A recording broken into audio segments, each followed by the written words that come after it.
镜头所等来台湾的东部海峡3不5时就会来一寡特殊的鱼仔，互畅水溪甲游客拢真惊喜。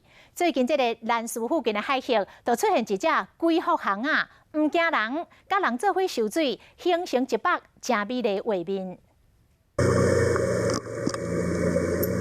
龟腹航俗称魔鬼鱼，扁扁身躯有乌有白，伫那些水中看起来更较硬梦。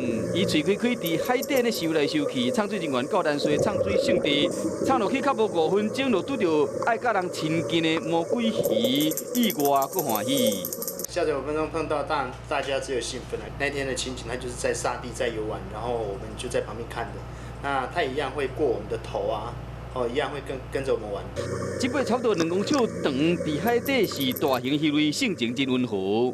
畅水人员为着莫甲惊到，拢唔敢伤活，毕竟用伫台湾看到人甲航鱼做伙游的画面真难得。竟然就是我们不用去国外，去兰屿只能看到这个班达，真的很幸运这样。 这款魔鬼鱼分布伫亚热带海域，差不多是200公尺深的海底内面，拢有机会拄到。